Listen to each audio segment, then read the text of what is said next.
అటువంటి మార్పులు చేసుకొని రాష్ట్రం ఇచ్చేది. ఎట్లా వీళ్ళు చెప్తా ఉన్నారు, అదే పూర్తి స్థాయిలో అది ఎంతనో వాస్తవం నాకు ఐడియా లేదు. 50% కేంద్ర ప్రభుత్వం, 50% రాష్ట్ర ప్రభుత్వం సమన్వయంగా పనిచేసి రైతులకు, అంటే మీరు అంటున్నట్టు అన్ని చోట్ల ₹1 ఏమి ఉండదు. ఇప్పుడు మీరు అంటున్నట్టు అన్ని చోట్ల ₹1 ఉండదు, కొన్ని చోట్ల 40-50 లక్షలు అక్కడ జనరల్ గా నడుస్తుంది మార్కెట్ వాల్యూ. ప్రభుత్వం అన్ని చోట 15 లక్షలకి ఇవ్వకుండా వాళ్ళు అంటుంది ఇప్పుడు హెచ్ఎండిఏ పరిధిలోకి వస్తుంది. హెచ్ఎండిఏ పరిధిలో ఉన్న భూములు ₹100 కోట్ల పోతున్నాయి. మరి మాది కూడా హెచ్ఎండిఏ పరిధిలోనే ఉంది కదా, అది 100 ఎకరాలు ఉందో 50 ఎకరాలు ఉందో అట్లా ఉన్న ఎకరాలు నేను ఏమంటారు చెప్పనా, వాళ్ళు అమ్మిన దగ్గర అక్కడ కూడా ఆ ఒక్క ప్రాంతమే 100 కోట్లకు పోయింది, పక్కకు పోతే 100 పోలే కదా అన్న, పక్క 100 రాలే కదా, 50. ఇప్పుడు యాక్చువల్లీ ఏంటంటే మీరు ఈ ప్రాజెక్ట్ తప్పు అనుకున్నారు అనుకోండి, బీజేపీ గవర్నమెంట్ నుంచి మీరు అందరు లెటర్ రాశారు ఎమ్మెల్యే గారు, దానికి మేమందరం రైతులు సంతోషం.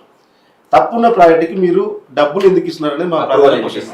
అప్రూవల్ ఎందుకు ఇస్తున్నారు? మీరు అప్రూవల్ ఇవ్వకుంటే కాంగ్రెస్ కూడా ముందుకు పోలేదు కదా. అయితే ఇప్పుడు అప్రూవల్ ఎందుకు ఇస్తున్నారు అనేటువంటి అంశం వచ్చింది అనుకో, రాష్ట్ర ప్రభుత్వము కేంద్ర ప్రభుత్వం సమన్వయంగా పనిచేయాల్సిన అవసరం ఉంది. రాష్ట్రంలో ఉన్నటువంటి సమస్యల్ని రాష్ట్ర ప్రభుత్వమే చూడాలి. ప్రతి అంశంలో కేంద్ర ప్రభుత్వం స్థిరంగా మాత్రమే నిలబడేటువంటి ప్రయత్నం చేస్తారు. అందుకోసం మీకు ఏమన్నారు, ముఖ్యమంత్రి నుంచి ఒక లెటర్ తీసుకురండి, లేకపోతే వాళ్ళు మాట్లాడతారు అనేటువంటి వచ్చినప్పుడు ఖచ్చితంగా దాంట్లో మార్పులు చేసేటువంటి అవకాశం ఉంటుంది, ఆపే ఉండడానికి అవకాశం ఉంటుంది. ఉదాహరణకు అదే వేసుకుందాం, కాళేశ్వరం ప్రాజెక్ట్ విషయంలో కూడా డిపిఆర్లు ఇవ్వలేదు, మేము డబ్బులు ఇవ్వలేదు పెద్ద లల్లి ఇవ్వాలి కూడా అంటూనే ఉన్నారు. ఏంది కేంద్ర ప్రభుత్వం పైసలు ఇవ్వాలంటే ఇక్కడ సమస్యలు ఎట్లా ఉంటాయి అని అంటే, రాష్ట్ర ప్రభుత్వం ఉండేటువంటి సమస్యలు వేరు, కేంద్ర ప్రభుత్వం దృష్టికి వచ్చేటువంటి అంశాలు వేరు. మీరు అలైన్మెంట్ మార్చాలన్నా ఉండాలన్నా రాష్ట్ర ప్రభుత్వం తీసుకోవాల్సినటువంటి నిర్ణయం. దాని మీద మనం కేంద్రం దృష్టికి మీరు తీసుకుపోయినట్టు కేంద్రం సానుకూలంగానే ఉంది కదా. ఆ చెప్పినటువంటి ఎంపీలు అందరు సంతకాలు పెట్టారు, అన్ని పెట్టారు, దానికి అన్ని కూడా ఉన్నాం. ఇప్పుడు కూడా రాష్ట్ర ప్రభుత్వం ముందుకు వచ్చి నేను అది అలైన్మెంట్ ఏది జరిగినా నష్టపరిహారం విషయంలో ప్రభుత్వము చాలా స్థిరంగా పనిచేస్తే ఎక్కడ కూడా రైతులు ఇబ్బంది పడేటువంటి అవకాశం ఉండదు. ఎందుకంటే ₹1 ఇచ్చినప్పుడు ఆ రైతు పక్కన పోయి ఇంకో 100 ఎకరాలు ఆడ ఇక్కడ 1 ఎకరం ఉంటాడు, 4 ఎకరాలు తీసుకొని వ్యవసాయం చేస్తాడు. కానీ నువ్వు ఇక్కడ ప్రభుత్వం ఇచ్చేటువంటి ధర అదే 10 లక్షలు ఇచ్చిన అనుకో, మార్కెట్ 50 లక్షలు ఉంటుంది, ఈయనకు 10 లక్షలు ఇస్తే ఏదైతే సాధ్యం. అట్లా కూడా కాకుండా ప్రభుత్వం దీని మీద ఒక కమిటీ వేసి ఆ ఎవరైతే నిర్వాసితులు ఉన్నారో ఏ ప్రాంతం ABC అనేటువంటి కేటగిరీలో చేసి ఎవరికి ఏ స్థాయిలో న్యాయం చేయాలి, ఎవరికి ఎక్కడ ఉండాల్సినటువంటి అవసరం ఆయా జిల్లాలో ఉన్నటువంటి కలెక్టర్లు, MROలు, RDOలు ఉన్నారు, వాళ్ళంతా కూడా నిర్ణయించి సరైనటువంటి పరిహారం ఇస్తే రైతులు కూడా ఇబ్బంది పడరు, రైతులు కూడా రారు. రైతుకు ఒక్కటే నాకు నా భూమి ఉన్నది, నేను వ్యవసాయం చేయడానికి నాకు అవకాశం ఉందనేటువంటి భరోసా ఉందనుకుంటే అందరూ ఆగుతారు. నువ్వు భూమి ఆ సరైనటువంటి పారితోషికం కూడా రాలేదు, నష్టపోతున్నాం అన్నప్పుడు కడుపు గాలి ఖచ్చితంగా రోడ్డు మీదకి వస్తాడు, రేపు ప్రభుత్వం మీద నిందేస్తాడు, అవసరం ఉందంటే ప్రభుత్వాన్ని వడగొట్టడానికి కూడా సిద్ధమవుతాడు. ఎన్నో సందర్భాలు చూసినాం, ఇవాళ కూడా ఇట్లనే వస్తుంది.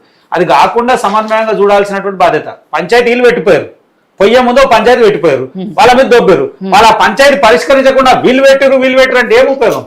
చిన్న సమస్యలు నాకు తెలిసి. ఇంకోటి నేను వీళ్ళ ఊరు గురించి చూసిన, అంటే నేను పర్టికులర్గా పోయినా ఆ జగదేపూర్ నుంచి ఆ చౌటుప్పల్ వలిగొండ వేరే నుంచి ఒక ఊరు వస్తుంది, రోడ్ వస్తుంది, చాలా పెద్ద రోడ్ ఉంటుంది. మళ్ళీ ఆ పెద్ద రోడ్డు, అంత పెద్ద రోడ్డు ఉన్నప్పుడు మళ్ళా అసలు అదే చాలా పెద్ద రోడ్ ఉంటుంది. అది ఎక్కడ అంటే కొన్ని విజయవాడ నుంచి డైరెక్ట్ ఉత్తరాది రాష్ట్రం నుండి ఢిల్లీ అక్కడ ప్రాంతాలు పోయేటువంటి లారీలన్నీ అక్కడికైనా పోతాయి, పెద్ద పెద్ద గూడ్స్ వెహికల్స్. అది ఎంత విశాలంగా ఉందంటే నాకు తెలిసి 200 ఫీట్ల రోడ్ ఉంటుంది, పూర్తి సక్సెస్ రోడ్ అయిపోయింది, కంప్లీట్. అది రోడ్ అయిపోయింది, రోడ్ ఆల్రెడీ ఉన్నది. నేను ఒక 4-5 సంవత్సరాల కింద వలిగొండ విలేజ్ పోయినప్పుడు ఆ విలేజ్ కాడ పోయిన తర్వాత ఇంత పెద్ద రోడ్ వేస్తుంది అని చెప్పి ఆలోచిస్తే అప్పుడు వర్క్ నడుస్తుండే. నాకు తెలిసి ఇప్పుడు మేబీ అది కంప్లీట్ అయి ఉంటుంది. అది చిన్నగా ఉంటుంది, చాలా పెద్ద రోడ్ ఉంటుంది. అంత పెద్ద రోడ్ ఉన్నప్పుడు దీన్ని కనెక్ట్ చేస్తే సరిపోతుంది. అది ప్రేమ్ గంధన్న ఇదే అంశం మీద కోదండరామిరెడ్డి గారు కూడా అక్కడికి వచ్చి విజిట్ చేసి మరీ చెప్పిండు. అంటే ఇంతకుముందు గత కాంగ్రెస్ ప్రభుత్వాలే ఇప్పుడున్న రోడ్ ఏదైతే ఉందో ఆ రోడ్డును ఫ్యూచర్ పర్పస్ లో 100 మీటర్లు కానీ లేకపోతే 300 ఫీట్స్ కానీ తీసుకొని రెడీగా ఉన్నది. అంటే ఫ్యూచర్ లో ఇంకా ఎక్స్టెండ్ చేయొచ్చు. అదే లైన్ 6 లైన్ చేసుకున్నా కూడా ఈ రీజనల్ రింగ్ రోడ్ అయితే మనం పేరు పెట్టుకుంటున్నామో అదే పేరు ఉన్న రోడ్ ఎక్స్టెండ్ చేసి చేసుకోవచ్చు. డిఫరెన్స్ లేదు, ఆల్రెడీ కిలోమీటర్ లోపే ఉంది ఇదంతా కూడా.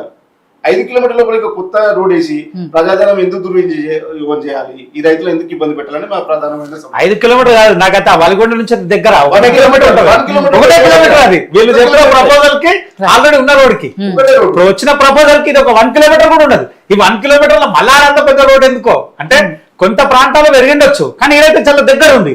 అంటే అట్లాంటి సందర్భంలో 5 కిలోమీటర్ లోపలే ఉంటుంది అంతా. 5 కిలోమీటర్ లోపల ఇంకో కొత్త రోడ్ ఎందుకు? మళ్ళీ ఇప్పుడు మా రాయగిరిలో మీరు ఎవరైనా ఐడియా ఉంటే 10 లైన్ల రోడ్లు ఉంటాయండి. 10 లైన్ల రోడ్డు, 2 సైడ్స్ 3 సర్వీస్ రోడ్స్, మధ్యలో 2 lines of NH national highway. ఇంత రోడ్డు వదిలిపెట్టుకొని మళ్ళీ ఇంకో కొత్త రోడ్లు తీసుకొచ్చి ఇప్పటికే రోడ్డు దాటడానికి చాలా నానా ఇబ్బందులు పడుతున్నారు మహిళలు కానీ చిన్నారులు కానీ. చాలా మంది ప్రాణాలు కోల్పోయే పరిస్థితులు కూడా ఉన్నాయి మా దగ్గర.